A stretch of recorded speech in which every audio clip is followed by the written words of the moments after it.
வணக்கம். இரவு நேர பிரதான செய்திகள் வாசிப்பவர் கிருஷிகா. தலைப்புச் செய்திகள்.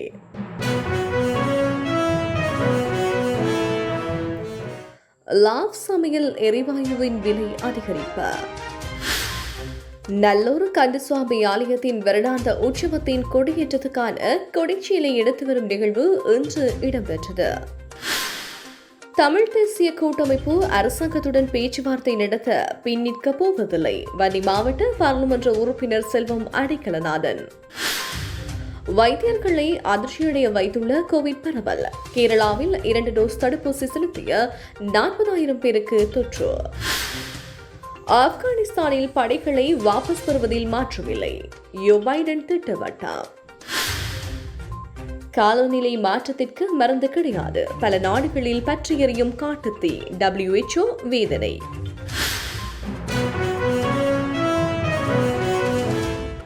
லாப் எரிவாயுவின் விலை அதிகரிக்க நுகர்வோர் விவகார அதிகார சபை அனுமதி வழங்கியுள்ளதாக ராஜாங்க அமைச்சர் லசந்த அழகியவண்ண தெரிவித்துள்ளார். அதன்படி லாப் எரிவாயு 12.5 கிலோகிராம் சிலிண்டரின் விலை 363 ரூபாவினால் அதிகரிக்க அனுமதி வழங்கப்பட்டுள்ளது. எனவே லாப் சமையல் எரிவாயுவின் 12.5 கிலோகிராம் சிலிண்டரின் புதிய விற்பனை விலை 1,856 ரூபாவாக நிர்ணயிக்கப்பட்டுள்ளது.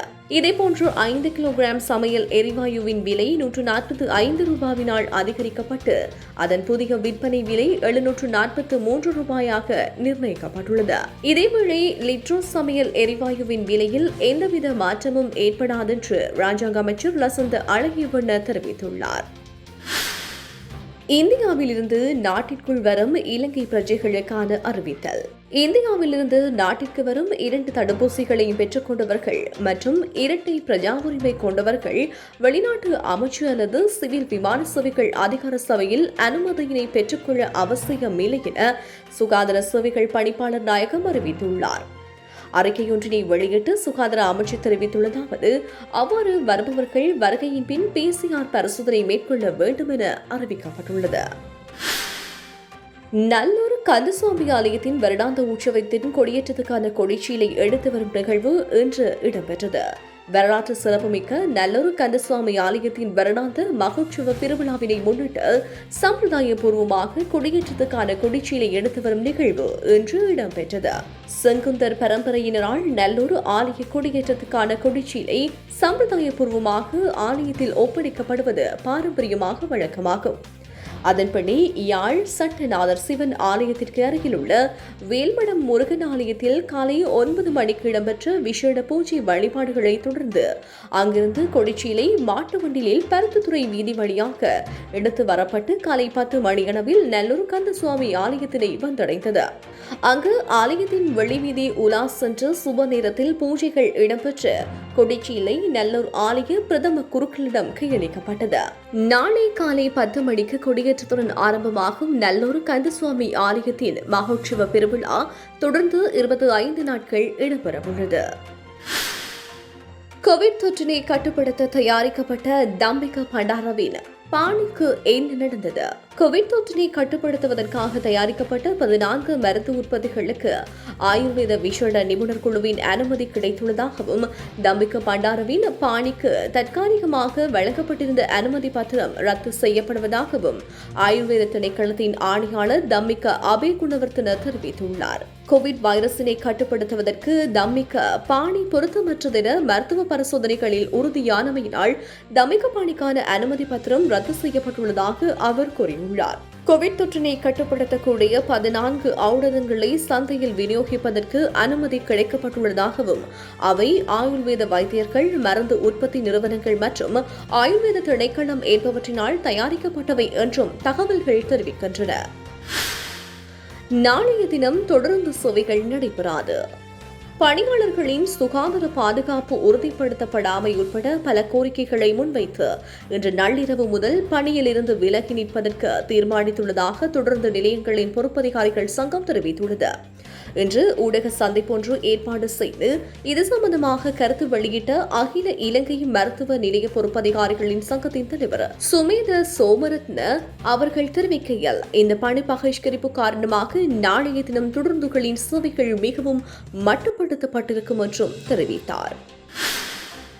தமிழ் தேசிய கூட்டமைப்பு அரசாங்கத்துடன் பேச்சுவார்த்தை நடத்த பின்னிற்கப் போவதில்லை. வன்னி மாவட்ட பாராளுமன்ற உறுப்பினர் செல்வம் அடைக்கலநாதன்.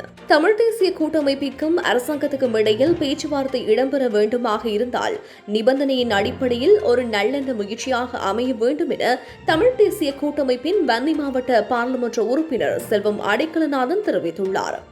மன்னாரில் உள்ள அலுவலகத்தில் இன்று வியாழக்கிழமை மதியம் இடம்பெற்ற ஊடக சந்திப்பின் போதே அவர் இவ்வாறு தெரிவித்தார். அவர் மேலும் தெரிவிக்கையில், அரசாங்கத்திற்கும் தமிழ் தேசிய கூட்டமைப்புக்கும் இடையில் பேச்சுவார்த்தை இடம்பெற உள்ளதாக அண்மை காலமாக செய்திகள் வெளிவந்த வண்ணம் உள்ளது. தமிழ் தேசிய கூட்டமைப்பு அரசாங்கத்துடன் பேச்சுவார்த்தை மேற்கொள்வதற்கு பின்னடைவை எதிர்நோக்கப் போவதில்லை.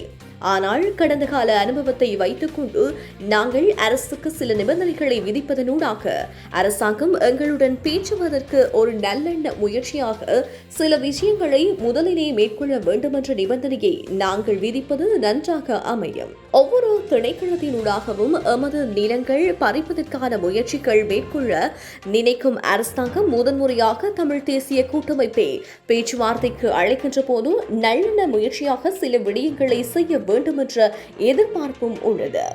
13வது திருத்தச் சட்டத்தை அதிகாரங்களுடன் மாகாண சபை முறைமை இருக்கின்ற அதிகாரங்களுடன் செயல்படுவதற்கான ஆணையை அரசாங்கம் பிறப்பிக்க வேண்டும். அரசியல் கைதிகள் குறைந்த எண்ணிக்கையில் இருக்கின்றார்கள். அவர்களை நல்லெண்ண அடிப்படையில் விடுதலை செய்ய வேண்டாம். நில அபகரிப்பு தொடர்ச்சியாக இடம்பெற்று வருகின்றது. அபகரித்த நிலங்களை விட்டுக் கொடுக்கும் நிலைமையை ஏற்படுத்த வேண்டும் என்பது எமது கோரிக்கையாக உள்ளது.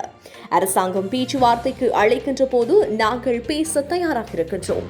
பேச்சுவார்த்தைக்கு முன்னதாக முக்கிய கோரிக்கைகளை நாங்கள் முன்வைத்துள்ள கோரிக்கைகளை நிபந்தனைகள் அடிப்படையில் கலந்து கொள்கின்ற சூழ்நிலை ஏற்பட வேண்டும். கடந்த கால அனுபவங்களை கொண்டு இன்று பலர் விமர்சிக்கின்றார்கள். இலங்கை அரசாங்கத்திற்கு ஐநா சபையிலேயே காலக்கெடு கொடுத்துள்ளதாக கூறுகின்றார்கள். இவ்வாறு பல்வேறு விடயங்கள் குற்றச்சாட்டுகள் முன்வைக்கின்ற நிலையில் உலக நாடுகள் இன்று உள்ள சூழ்நிலையில் எங்களுக்கு உள்ள பிரச்சினைகளை சாதகமாக கொண்டு வருகின்ற ஒரு நிதியோடு இந்த விடயத்தை நாங்கள் முன்வைக்க விரும்புகின்றோம். பேச்சுவார்த்தை என்று வருகின்ற போது இந்திய அரசுடன் இணைந்த ஒரு செயல்பாட்டை செய்வதன் ஊடாகத்தான் வெளிப்படையான தன்மை உருவாகும். அந்த அடிப்படையில் அரசாங்கத்திற்கு நிபந்தனை வைக்கின்றோம். முன்வைத்த விடயங்களில் நல்ல சமூகையை காட்ட வேண்டும். இவ்வாறு இல்லாமல் நாங்கள் சந்திப்பதனூடாக இன்று இருக்கின்ற ஐநா சபை தீர்மானத்தின் நிபந்தனைகளை மழுக்கெடுக்கக்கூடிய வகையில் அரசாங்கம் எதிர்கொள்கின்ற உலக நாடுகளின் அழுத்தங்களை நாங்கள் இல்லாமல் செய்கின்ற சூழ்நிலையை ஏற்படுத்த தமிழ் தேசிய கூட்டமைப்பு ஒருபோதும் சந்தர்ப்பத்தை வழங்கக்கூடாது என்பதே எமது பிரதான நோக்கம். தமிழீழ விடுதலை இயக்கம் இந்த பொதுவான விடயத்தை முன்வைத்துள்ளது. அரசாங்கம் எங்களுடன் பேசுகின்ற ஒரு முயற்சியை முன்னெடுக்கும் முகமாக இருந்தால் குறித்த விடயங்களை நாங்கள் எதிர்கொள்கின்ற பிரச்சினைகளுக்கு நல்ல சமஞ்சை கிடைப்பதனூடாகத்தான் பேச்சுவார்த்தையில் நாங்கள் கலந்து கொள்வதற்கு ஒரு வாய்ப்பை ஏற்படுத்த முடியும் என்பது எமது கருத்து என அவர் மேலும் தெரிவித்தார். பொது பயன்பாடுகள் ஆணைக்குழுவின் அடுத்த நடமாடும் சபை நுவரெலியா மாவட்டத்தில் மின்சாரம் தொடர்பான பிரச்சினைகள் மற்றும் முரண்பாடுகளை தீர்க்கும் வகையில் இலங்கை பொது பயன்பாடுகள் ஆணைக்குழுவினால் நாடு முழுவதும் நடமாடும் சபைகளை நடத்தி வருகின்றது. அடுத்த நடமாடும் சபை நுவரெலியா மாவட்டத்தில் நடைபெறவுள்ளது. ஆகஸ்ட் 13ஆம் தேதி அம்பகமுவ பிரதேச செயலகத்திலும், ஆகஸ்ட் 14ஆம் தேதி நுவரெலியா பிரதேச செயலகத்திலும், ஆகஸ்ட் 16ஆம் தேதி ஹங்குராங்கேத பிரதேச செயலகத்திலும் நடைபெறவுள்ளது. இந்நடமாடும் சபையில் மின்சார பிரச்சினைகளை தீர்க்கும் முக்கிய பங்காளர்களான இலங்கை மின்சார சபை, பிரதேச செயலகங்கள், கிராம சேவகர்கள் என அனைவரும் கலந்து கொள்ள உள்ளனர். இதில் பொதுமக்கள் தமது மின்சாரம் தொடர்பான பிரச்சினைகளை தெரிவிப்பதனூடாக தீர்வு காண முடியும் என பொது பயன்பாடுகள் ஆணைக்குழு நம்புகின்றது. ஏற்கனவே நடமாடும் சேவையினூடாக வடமத்திய மாகாணத்தில் 100% வெற்றியை பெற்றுள்ளதும் குறிப்பிடத்தக்கது.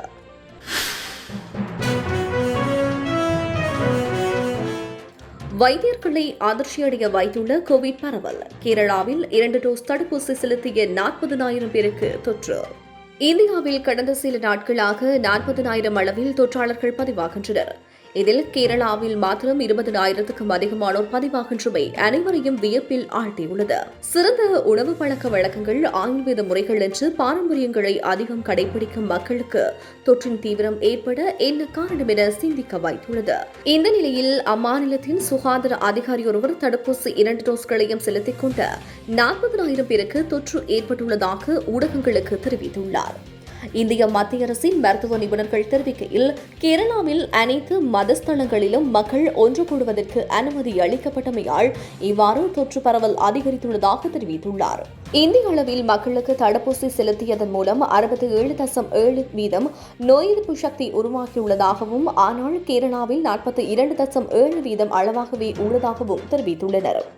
கேரளாவில் பெரும் தாக்கத்தினை ஏற்படுத்தி வரும் கொரோனா தொற்றின் காரணமாக அங்கு வர்த்தக நிலையங்கள், வங்கிகள் மற்றும் பொது இடங்களுக்கு செல்பவர்களுக்கு 2 டோஸ் செலுத்திய அட்டையை வைத்திருக்க வேண்டும் என அம்மாநில சுகாதாரத்துறை அமைச்சு அறிவித்துள்ளமை குறிப்பிடத்தக்கது.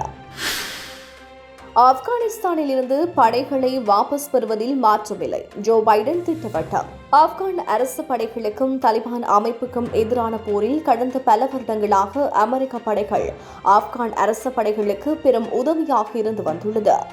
இந்நிலையில் தாலிபான்களுடன் மேற்கொள்ளப்பட்ட கலந்துரையாடல்கள் மற்றும் ஒப்பந்தங்களின்படி செப்டம்பர் மாதம் 11ஆம் தேதிக்கு அனைத்து அமெரிக்க படைகளும் வாபஸ் பெற வேண்டும் என அமெரிக்கா அறிவித்துள்ளது. தற்போதைய நிலையில் 90% அமெரிக்க படைகள் ஆப்கானிஸ்தானில் இருந்து வெளியேறியுள்ளன. கூடிய விரைவில் எஞ்சிய படைகளும் வெளியேறும் என தெரிவிக்கப்பட்டுள்ளது. இதன் காரணமாக ஆப்கானிஸ்தானில் தாலிபான்களின் ஆதிக்கம் பெருகி வருகின்றது. அநேகமாக மாகாணங்கள் தங்களின் கட்டுப்பாட்டுக்குள் கொண்டு வந்துள்ளன. அங்குள்ள மக்களின் இயல்பு வாழ்க்கை பாதிக்கப்பட்டுள்ளதாக அந்நாட்டு அரசு அறிவித்துள்ளது. இந்நிலையில் ஆப்கானில் இருந்து தங்கள் படைகளை வாபஸ் பெறுவதில் எந்த மாற்றமும் இல்லை என அமெரிக்க ஜனாதிபதி ஜோ பைடன் திட்டவட்டமாக தெரிவித்துள்ளார். இதுகுறித்து அவர் வெளியிட்டுள்ள கருத்தில், ஆப்கானில் இருந்து அமெரிக்க படைகளை திரும்பப் பெறும் முடிவு குறித்து எந்த வருத்தமும் இல்லை எனவும், கடந்த 20 வருடங்களாக $1 டிரில்லியன் செலவழிக்கப்பட்டுள்ளதுடன் ஆயிரக்கணக்கான ராணுவ வீரர்களை இழந்துள்ளோம். எனினும் ஆப்கான் படைகளுக்கு வழங்கும் விமானம், உணவு உபகரணங்கள் மற்றும் ஆப்கான் படைக்கான ஊதியம் என்பவற்றை அமெரிக்கா தொடர்ந்தும் வழங்கும் எனவும் கூறியுள்ளார். ராஜேந்திர சோழனின் பிறந்த நாள் இனி அரசு விழாவாக கொண்டாடப்படும். தமிழ்நாட்டு முதல்வர் மு.க. ஸ்டாலின் அறிவிப்பு. உலக புகழ்பெற்ற ராஜராஜ சோழனின் மகன் ராஜேந்திர சோழனின் பிறந்த நாள் இனி அரசு விழாவாக கொண்டாடப்படும் என தமிழ்நாட்டு முதல்வர் மு.க. ஸ்டாலின் அறிவித்துள்ளார்.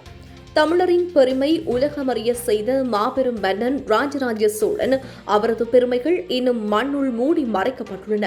ராஜராஜ சோழன் தஞ்சை பெரிய கோவிலை கட்டும் போது மீன்பிடி நகரமாக இருந்த லண்டனை தலைநகரமாக கொண்ட இங்கிலாந்து பின்பு இந்தியா, இலங்கை உட்பட பல நாடுகளை தங்கள் கட்டுப்பாட்டில் வைத்திருந்தது. அப்போதைய கடற்படை முதல் அரசியல் ஆளுநை, நாட்டை நடத்தி செல்லும் அரசியல் முகாமைத்துவம் என்பவற்றினால் உலக ஆண்டவன் ராஜராஜ சோழன். அவருக்கு பிறந்த மகனான ராஜேந்திர சோழனும் தமிழ்நாட்டிலும் ஆசியாவிலும் தமிழர்களுக்கு பெருமை சேர்த்த ஒரு மன்னன். ராஜேந்திர சோழனினால் தமிழ்நாட்டின் அரியலூர் மாவட்டத்தில் கங்கை கொண்ட சோழபுரம் அமைக்கப்பட்டு பிரம்மாண்டமான பிரகதீஸ்வரர் கோயிலை கட்டினார். அவரது பிறந்த நாளான ஆடி மாத திருவாதிரை அன்று பிரகதீஸ்வரர் கோயிலில் பெருவிழாவாக கொண்டாடப்படும். அன்று தொற்று இன்று வரை நடைபெற்று வரும் இவ்விழாவினை ஊர் மக்கள், தொல்பொருள் ஆய்வாளர்கள் என்று பல தரப்பினர் அரசு விழாவாக நடத்துமாறு கோரிக்கை முன்வைத்துள்ளனர்.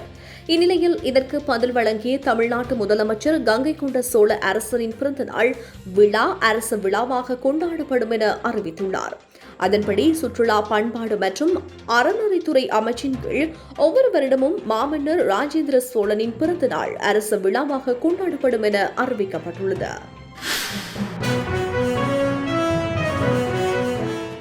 நியூசிலாந்து அணியின் முன்னாள் கிரிக்கெட் வீரருக்கு தீவிர சிகிச்சை. உலக கிரிக்கெட் ரசிகர்கள் எப்போதும் தங்கள் வசப்படுத்தும் அணியாக திகழ்வது நியூசிலாந்து அணி. காரணம், அவ்வணியின் வீரர்கள் நடந்து கொள்ளும் முறையும் அனைவரையும் கவரும். அந்த வகையில் ஒரு காலத்தில் நியூசிலாந்து அணியின் நம்பிக்கை நட்சத்திரமாக விளங்கிய சகலத்துறை வீரர் கிறிஸ் கெயின் தீவிர சிகிச்சை பிரிவில் உள்ளதாக வெளியான செய்தி அனைத்து கிரிக்கெட் ரசிகர்களையும் கவலையில் ஆழ்த்தியுள்ளது. அவருக்கு மேற்கொள்ளப்பட்ட இருதய அறுவை சிகிச்சையின் பின் அவர் உடல்நிலை வழமைக்கு திரும்பவில்லை எனவும் அவரின் நிலை கவலைக்கிடமாக உள்ளதாகவும் அந்நாட்டு செய்திகள் தெரிவிக்கின்றன. தற்போதைய நிலையில் அவர் தீவிர சிகிச்சை பிரிவில் வைத்து கண்காணிக்கப்பட்டு வருவதாகவும் தெரிவிக்கப்பட்டுள்ளது. உலகெங்கும் உள்ள ரசிகர்கள் அவருக்காக பிரார்த்தனை செய்து வருகின்றனர்.